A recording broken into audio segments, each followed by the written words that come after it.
नमस्कार। आप सभी ठीक होंगे। मैं अर्चित सिंह चौहान आप सभी का स्कूल.com की ऑनलाइन क्लासेस में स्वागत करता हूं। आज एसएसटी की सिविक्स की ये पहली ऑनलाइन क्लास है और इस पहले वीडियो लेक्चर में हम लोकतंत्र क्या और क्यों पर एक विस्तृत चर्चा करेंगे। मैं सबसे पहले आपको एक कहानी सुनाता हूं। ये कहानी आपने बहुत बार सुनी होगी, लेकिन ये कहानी किस तरह से हमारे विषय से जुड़ी हुई है, सब्जेक्ट से जुड़ी हुई है, ये मैं आप लोगों को समझा रहा हूं। अयोध्या में एक राजा थे जिनका नाम था दशरथ। दशरथ जी की 3 रानियां थी, कौशल्या, सुमित्रा और कैकेयी। 4 पुत्र थे, भगवान श्री राम, लक्ष्मण, भरत और शत्रुघ्न। चारों पुत्रों में भगवान श्री राम सबसे बड़े थे और राजा दशरथ ने जब ये देखा भगवान श्री राम की शिक्षा दीक्षा पूरी हो गई है, वो अयोध्या का शासन संभालने के लिए सुयोग्य है, तब उन्होंने भगवान श्री राम का राज्याभिषेक करने का निर्णय किया। अंत में 14 वर्ष के वनवास की घटना के बाद जब प्रभु लौटे तो अयोध्या का शासन भगवान श्री राम के द्वारा ही आगे चलाया गया, जिसको हम सभी शासन के सबसे आदर्श रूप राम राज्य के रूप में जानते हैं। मेरा यह कहानी सुनाने का उद्देश्य यह था कि पहले के समय में राजा का बेटा ही राजा बनता था। हम ऐतिहासिक घटनाओं की बात करें तो मुगल वंश हो, गुप्त वंश हो या फिर अन्य कोई राजनीतिक वंश, इसमें आप सभी को यह पता होगा राजा का सबसे श्रेष्ठ बेटा आयु के आधार पर जो ज्येष्ठ है अधिकतम, वो कभी कभी योग्यता के आधार पर भी राजा का बेटा ही राजा बनता था। इस शासन व्यवस्था को हम राजतंत्र कहते थे। क्या कहते थे? राजतंत्र। हमारा भारत देश आप सबको पता है विश्व का सबसे प्राचीनतम सभ्यता वाला देश है। इस विश्व के सबसे प्राचीनतम सभ्यता वाले देश में लंबे समय तक हम सभी ने गुलामी को देखा है। गुलामी की जंजीरों में जब हमारा देश जकड़ा हुआ था, तब हमारे देश को स्वतंत्रता दिलाने के लिए जो क्रांतिकारी महापुरुष लगातार प्रयास कर रहे थे, उसमें बहुत सारे क्रांतिकारी महापुरुषों ने भविष्य के भारत के संबंध में भी अपना मन और दूरदृष्टि स्पष्ट कर ली थी। अर्थात स्वतंत्रता आंदोलन के समय ही यह तय हो चुका था, भारत जब स्वतंत्र होगा तब भारत लोकतांत्रिक शासन प्रणाली को अपनाने वाला देश होगा। तो सबसे पहले बात आती है लोकतंत्र होता क्या है, अर्थात जिस शासन प्रणाली को हमारे देश ने अपनाया वह शासन प्रणाली क्या होती है। तो लोकतंत्र हिंदी का शब्द है, अंग्रेजी में इसको डेमोक्रेसी कहते हैं। आप सभी इसकी परिभाषा से थोड़े थोड़े परिचित होंगे ही। बुक में आप पढ़ेंगे तो बड़ी रोचक घटना बुक में दी हुई है। क्लास में एक बच्चा प्रश्न करता है और वो पूछता है कि पहले राजा का बेटा राजा बनता था, अब ऐसा नहीं है। अब जिसको पब्लिक चुनती है वही राजा बनता है या मुख्यमंत्री प्रधानमंत्री बनता है, शासन चलाता है। ऐसा हमारे देश में संभव क्यों हुआ? तब जाकर जिज्ञासा शुरू होती है, पहले राजा का बेटा राजा, लेकिन अब जो बदला हुआ स्वरूप, शासन का बदला हुआ स्वरूप हमारे सामने आया है वो क्या है? तो वही है लोकतंत्र। लोकतंत्र की सबसे सरल परिभाषा जिसमें हम बात करें लोकतंत्र क्या, तो लोकतंत्र की सबसे सरल परिभाषा अमेरिका के 16वें राष्ट्रपति अब्राहम लिंकन जी ने दी, जिसमें उन्होंने कहा जनता का, जनता के लिए, जनता के द्वारा चुना गया शासन ही लोकतंत्र कहलाता है। एक बार फिर ध्यान से सुनिए, जनता का, जनता के लिए, जनता के द्वारा चुना गया शासन ही लोकतंत्र कहलाता है। 3 शब्द आए, हम इसका डिस्कस कर लेते हैं। पहला जनता का,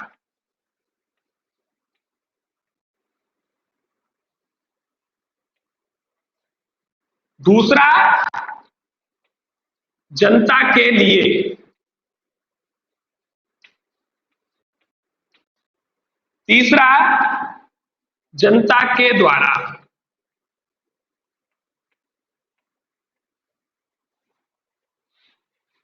जनता के लिए, जनता के द्वारा। सबसे पहले जनता का, अर्थात शासन का वह स्वरूप जिसका पूरा उत्तरदायित्व जनता के प्रति ही होता है। क्यों होता है, ये तो बड़ा प्रश्न है, लेकिन मैं आपको बताना चाहता हूं, छोटा सा उत्तर, हर 5 साल बाद चुनाव होता है।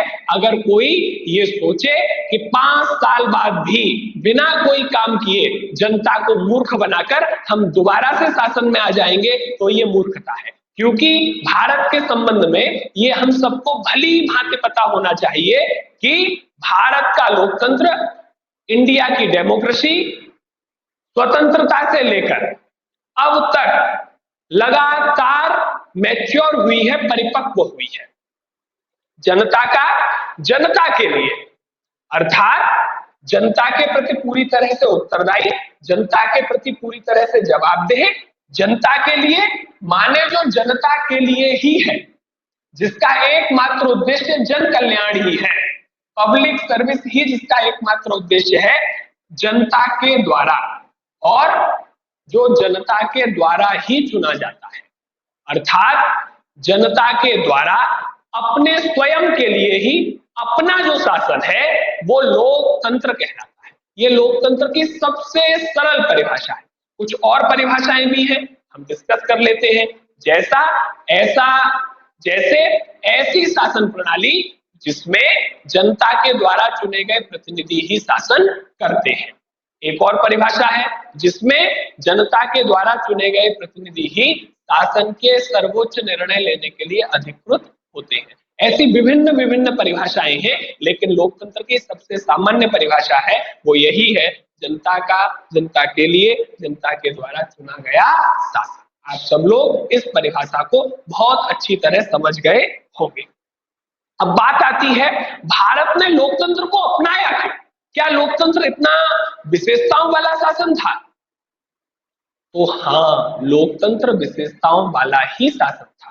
कारण हमारे भारत ने लंबे समय तक गुलामी झेली। जब हमारे भारत ने लंबे समय तक गुलामी झेली, तब हमारे भारत के सामने एक बहुत बड़ा यक्ष प्रश्न ये था कि भारत के प्रत्येक नागरिक का आत्मविश्वास कैसे जगाया जाए, भारत के प्रत्येक नागरिक का सेल्फ कॉन्फिडेंस दोबारा से रीजनरेट करने के लिए भारत के तत्कालीन नेतृत्व के सामने ये बहुत बड़ी चुनौती थी। कैसे भारत के प्रत्येक नागरिक को विश्वास दिलाया जाए कि भारत का प्रत्येक नागरिक, जो चाहे किसी भी स्थिति में क्यों ना हो, वह भारत का उतना ही महत्वपूर्ण नागरिक है जितना भारत का सर्वोच्च पद पर बैठा हुआ नागरिक। इसलिए लोकतंत्र में समान गरिमा, व्यक्तिगत सम्मान को बढ़ाने के भाव के साथ भारत के संविधान निर्माताओं ने पूरी तरह से जनता का, जनता के लिए, जनता के द्वारा चुने गए शासन की अवधारणा पर कार्य करते हुए भारत को भविष्य में लोकतांत्रिक राष्ट्र बनाने का निर्णय लिया। हमारा देश आप सबको पता है 15 अगस्त 1947, 15 अगस्त 1947 को इंडिपेंडेंट हुआ था, स्वतंत्र हुआ था। उसके बाद 26 जनवरी 1950 में हमारे देश का संविधान लागू हुआ। हर साल हम 26 जनवरी को रिपब्लिक डे मनाते हैं। हमारे देश में जब संविधान लागू हुआ, कॉन्स्टिट्यूशन लागू हुआ, उसके बाद हमारे देश में जो शासन प्रणाली आई, अर्थात लोकतंत्र आया, उसकी विशेषताएं क्या थी? सबसे पहली विशेषता जो आपकी एनसीईआरटी टेक्स्ट बुक में दी हुई है, आप अगर उसको पढ़ेंगे तो आपको मिलेगी। सबसे पहली विशेषता होती है, प्रमुख फैसले निर्वाचित नेताओं के हाथ में होने चाहिए। अर्थात आप जरा अपने घर के किसी बड़े बुजुर्ग से चर्चा कीजिए तो आपको पता चलेगा। क्या पता चलेगा? हमारे देश के अंदर हमारे देश की सरकार जो निर्णय लेती है, सेना उसको मानती है, लेकिन पड़ोसी मुल्क पाकिस्तान का हाल क्या है? वहां तो सेना ही सब कुछ देखती, संभालती और निर्णय लेने का काम करती है। ये वास्तविक लोकतंत्र नहीं है। लोकतंत्र में जनता अपने प्रतिनिधियों को चुनती है, वे प्रतिनिधि संविधान की मर्यादा में रहते हुए फैसले लेते हैं और फैसले लेने के बाद जो लोग उन फैसलों का क्रियान्वयन करने के लिए चुने गए हैं, वो लोग उन फैसलों का क्रियान्वयन करते हैं। अर्थात लोकतंत्र में जनता अपने विश्वास को जिस व्यक्ति के साथ जनप्रतिनिधि के रूप में व्यक्त करती है, निश्चित रूप से आप ये मानिए सारे निर्णय संविधान की मर्यादा में उसी व्यक्ति के हाथ में होने चाहिए। अर्थात प्रमुख फैसले जनता के द्वारा निर्वाचित व्यक्तियों के हाथ में ही होने चाहिए। दूसरा, स्वतंत्र और निष्पक्ष चुनावी मुकाबला। लोकतंत्र में जो चुनाव है वो लोकतंत्र की आत्मा और प्राण है। अर्थात जिस तरह से किसी भी मानव को जीवित रहने के लिए ऑक्सीजन की आवश्यकता होती है, वाटर पानी की आवश्यकता होती है, ठीक उसी प्रकार से लोकतंत्र में अगर चुनाव नहीं है तो लोकतंत्र का कोई अर्थ नहीं है। कोई कितना भी लोकप्रिय व्यक्ति कितने भी बड़े बहुमत से चुनाव जीतकर क्यों ना आए, लेकिन एक नियमित समय के बाद दोबारा चुनाव होने का यही अर्थ होता है कि सरकार जो काम कर रही है, जनता उस काम काज से कितनी संतुष्ट है। अगर संतुष्ट होती है तो दोबारा मौका देती है, संतुष्ट नहीं होती है तो विकल्प के रूप में किसी और को चुनने का काम करती है। एक बार फिर से ध्यान दीजिए, लोकतंत्र में जो चुनाव है वो प्राण और आत्मा है। जैसे हम सभी को जीवन जीने के लिए न्यूनतम आवश्यकताओं की पूर्ति आवश्यक होती है, हमारे लिए जिस प्रकार से वाटर एंड ऑक्सीजन की इंपॉर्टेंस है, ठीक उसी तरीके से डेमोक्रेसी में इलेक्शन की इंपॉर्टेंस, लोकतंत्र में चुनाव का महत्व है। जब लोकतंत्र में चुनाव के महत्व की बात आती है तो चुनाव का मतलब क्या होता है? चुनाव का मतलब होता है अधिक विकल्पों में से सर्वश्रेष्ठ विकल्प को चुनना। अधिक विकल्प में से सर्वश्रेष्ठ विकल्प को चुनना। अब ये जो चुनाव की प्रक्रिया है वो स्वतंत्र और निष्पक्ष क्यों होनी चाहिए? इंडिपेंडेंट और पूरी तरह से निष्पक्ष क्यों होनी चाहिए? वो इसलिए होनी चाहिए क्योंकि प्रत्येक नागरिक को संविधान के द्वारा यह अधिकार मिला हुआ है कि वह अपनी पसंद के प्रतिनिधि को चुन सकता है बिना किसी दबाव के। ना ही कोई बाहुबल का दबाव होना चाहिए, ना ही धनबल का दबाव होना चाहिए, ना ही कोई लालच होना चाहिए। जनता के हित के लिए जो समर्पित होकर काम कर सके, ऐसे प्रतिनिधि को ही हमें चुनना चाहिए।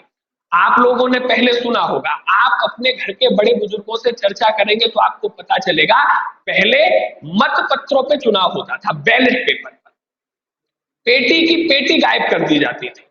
जो प्रत्याशी थोड़ा दबंग प्रकृति का होता था वो ईमानदारी से लड़ने वाले प्रत्याशी के पक्ष में पड़े वोटों को गायब करा देता था। अब जब हमारे देश के अंदर लोकतंत्र के परिपक्व होने का इतना बड़ा प्रमाण ये है कि अब आप सबको पता है, आपके घर में जो बड़े हो और वोट डालने जाते हो, अभी लास्ट में सभी ने 2019 के लोकसभा चुनाव में पार्लियामेंट्री इलेक्शन में वोट डाला ही है, वो सब आपको बता सकते हैं भारत के अंदर हर बूथ पर ईवीएम मशीन के साथ साथ वीवीपैट मशीन भी लगी हुई थी, जिसमें मतदाता ये देख सकता है कि उसने जिसको वोट दिया है उसको वोट मिला है या नहीं मिला है।